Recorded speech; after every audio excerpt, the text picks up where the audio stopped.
बच्चों को जो आरक्षण मिला उसके साथ सबसे पहले अगर कोई भेदभाव किया तो देश के प्रधानमंत्री ने भेदभाव किया। पता नहीं भारत के प्रधानमंत्री को सामान्य वर्ग के बच्चों से इतनी नफरत क्यों है, इतनी घृणा क्यों है।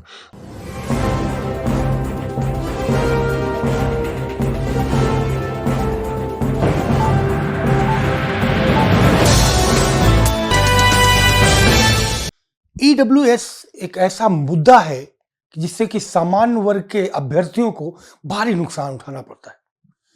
लेकिन पूरे देश नहीं, प्रदेश ही नहीं, पूरे देश में इस मुद्दे पर जमीनी लड़ाई लड़ने वाले राष्ट्रीयकरणी सेना के प्रदेश अध्यक्ष राकेश रघुवंशी जी पिछले दिनों बड़ी लड़ाई लड़ी और उस लड़ाई, उस संघर्ष का एक बेनिफिट हुआ कि 3 वर्ष की पुलिस अभ्यर्थी में छूट मिली।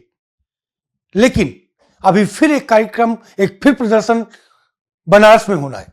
लेकिन क्या क्या मांगे हैं, हमारे साथ खुद राकेश जी जुड़े हुए हैं। सर, ईडब्ल्यूएस की लड़ाई आप लगातार लंबे समय से लड़ रहे हैं और ये एक ऐसा कैंसर है सामान्य वर्ग के अभ्यर्थियों के लिए कि इसका कोई इलाज नहीं मिल पा रहा है। देखिए, बड़ा अच्छा सवाल पूछा आपने संजय जी।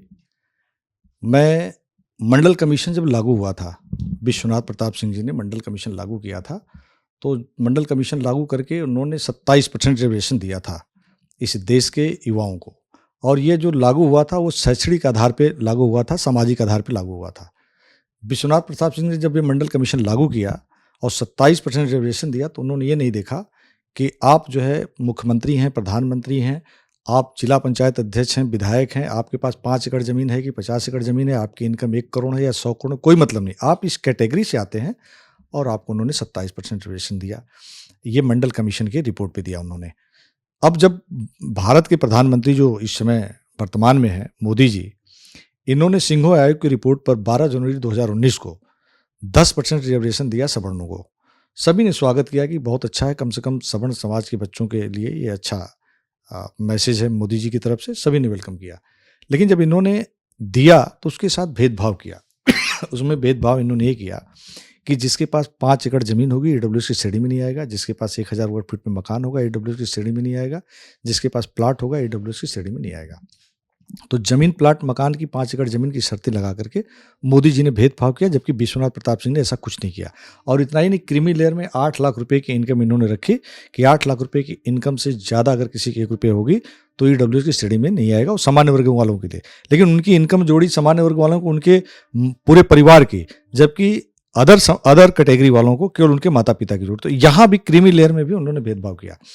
अब जब भी सामान्य वर्ग के जो गरीब बच्चे हैं वह लगातार आंदोलित हैं, लगातार मोदी जी से सवाल पूछ रहे हैं कि क्या मैं इस देश का नहीं हूँ मोदी जी, क्या माननीय मुख्यमंत्री जी मैं इस देश का नहीं हूँ, क्या हम 100 नंबर लाने वाले और 50 नंबर लाने वाले में कोई अंतर नहीं है। हम 100 नंबर ला करके हमको आप रिजेक्ट कर देते हैं और 50 नंबर वाले को सिलेक्ट कर देते हैं। ऐसी कौन सी नफरत है, ऐसा किस तरह का आपका विचार है कि आप एक देश से कानून की बात करते हैं, भारत को विश्व गुरु बनाना चाहते हैं, क्या ऐसे ही भारत विश्व गुरु बनेगा? तो ये सामान्य वर्ग के गरीब छात्र जो हैं मोदी जी से पूछ रहे हैं। दूसरी बात मैं बताना चाहता हूँ आपसे कि उत्तर प्रदेश में पुलिस की भर्ती आई हुई थी, उसमें इन्होंने आयु में 3 वर्ष का छूट दिया। होमगार्ड की भर्ती में आयु में 3 वर्ष की छूट की मांग उन्होंने दिया। लेकिन अभी जो हमारी जो मेन मांग है ईडब्ल्यूएस में कि उत्तर प्रदेश में सर्टिफिकेट, ईडब्ल्यूएस सर्टिफिकेट जो है 1 वर्ष के लिए बनाया जाता है। लेकिन जब ईडब्ल्यूएस सर्टिफिकेट बनता है तो उसमें एडीएम, डीएम और लेखपाल, तहसीलदार के चक्कर काटते काटते बच्चों का जो हो सकता है कि जो फॉर्म निकला, जो भरने की तैयारी करें, वो भी निकल जाता है। तो इसकी अवधि बढ़ाने के लिए हमने एक पत्र लिखा था कि इसकी अवधि 3 वर्ष कर दी जाए। दूसरी जो हमारी मांग थी कि जब से ईडब्ल्यूएस उत्तर प्रदेश में लागू हुआ तब से लेकर कम से कम 5 वर्ष का, जिस समय लागू हुआ उस समय से लेकर के आधार वर्ष 2019 को मानते हुए 5 वर्ष का आयु में सामान्य वर्ग के गरीब बच्चों को छूट दिया जाए। ये हमारी दूसरी मांग थी। तीसरी हमारी मांग थी कि जो सवर्ण आयोग का एक गठन किया जाए, जिसमें कि अगर सवर्ण ओबीसी आयोग है, एससी आयोग है, सभी आयोग हैं, लेकिन सामान्य वर्ग वालों के लिए कोई आयोग नहीं, तो सवर्ण आयोग का गठन किया जाए। इसको लेकर के हमने एक कार्यक्रम भी किया था और मैं पिछली बार बनारस में हम लगातार कार्यक्रम कर रहे थे। 19 तारीख को हमारा एक आंदोलन होना था, लेकिन वो आंदोलन पोस्टपोन हुआ क्योंकि हमारी जो मांगे थी उसको माननीय मुख्यमंत्री जी तक बात गई थी। वहाँ पे पुलिस कमिश्नर और डीएम साहब ने वार्ता किया था और उस वार्ता के क्रम में उन्होंने कहा था कि आपकी जो मांग है वो जायज़ है, उस पर हम कार्रवाई करेंगे। तो अब वो कल 19 तारीख होने वाला है, तो निश्चित है कि अगर हमारी उसमें से कुछ मांगी गई हैं, कुछ बातों पर विचार हुआ है, अगर सरकार हमारी बातें नहीं मानेगी, हमारी मांगों को नहीं मांगेगी, तो निश्चित है कि एक बड़ा आंदोलन फिर से बनारस में करेंगे।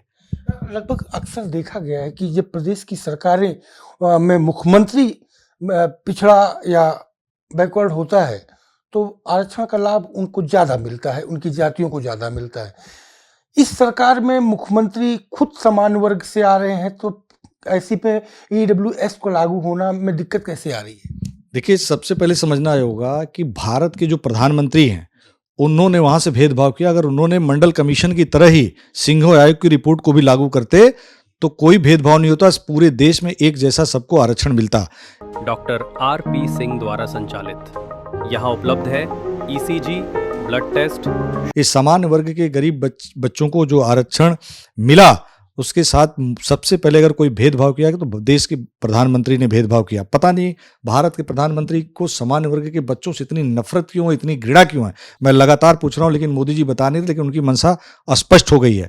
और दूसरा, उत्तर प्रदेश के माननीय मुख्यमंत्री जी के पास ये अपना पावर है कि जैसे राजस्थान, छत्तीसगढ़, मध्य प्रदेश, गोवा, अदर कई स्टेट ने अपने यहाँ से जमीन, प्लाट, मकान की 5 एकड़ जमीन की शर्तें हटाई हैं, और आयु सीमा में जिस वर्ष उनके यहाँ ईडब्ल्यूएस लागू हुआ, उसको लेकर के उन्होंने आयु में छूट दी है। तो उत्तर प्रदेश के मुख्यमंत्री को ये करना चाहिए, लेकिन उत्तर प्रदेश के मुख्यमंत्री जी को पता नहीं ये खुद सरकार चला रहे हैं कि मुख्यमंत्री जी की सरकार कोई और चला रहा है। समझ से बाहर की बात है। इतना हम लोगों ने 75 जिले में आंदोलन किया, खून से पत्र लिखा, डीएम को पत्र लिखा, दिया, और उसके बावजूद भी इस सरकार के कान में जू तक नहीं रेंग रही है। तो निश्चित है कि जो सामान्य वर्ग के लोग हैं, जिनके माता पिता हैं, वो स्टूडेंट हैं, आने वाले टाइम में अगर यही रवैया रहा तो निश्चित है कि कमल का फूल हमारी भूल वाले पद्धति को अपनाएंगे।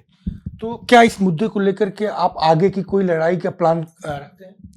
बिल्कुल, ईडब्ल्यूएस, इकोनॉमिकल वीकर सेक्शन के अंदर जो विसंगतियां हैं, सरकार अगर दूर नहीं करेगी तो आंदोलन हो करके रहेगा। और ये आंदोलन अब की बार जो बनारस की धरती पे प्रधानमंत्री की कॉन्स्टिट्यूंसी में ही होना है, और वहां पर बड़ा एक आंदोलन करके दिखाएंगे। और सरकार को हमारी बात माननी पड़ेगी, उन गरीब छात्रों की बात माननी पड़ेगी। अगर सरकार गरीब छात्रों की बात नहीं मानेगी, भेदभाव करेगी, तो निश्चित है कि कुर्सी खाली करना पड़ेगा। बहुत शुक्रिया हमसे बात करने के लिए sir.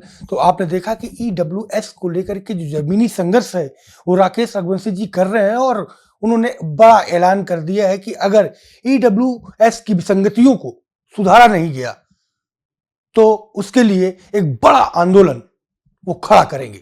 Camera person Shivendra Tiwari के साथ Sanjay Pratap Singh Chauhan, live news X, Lucknow.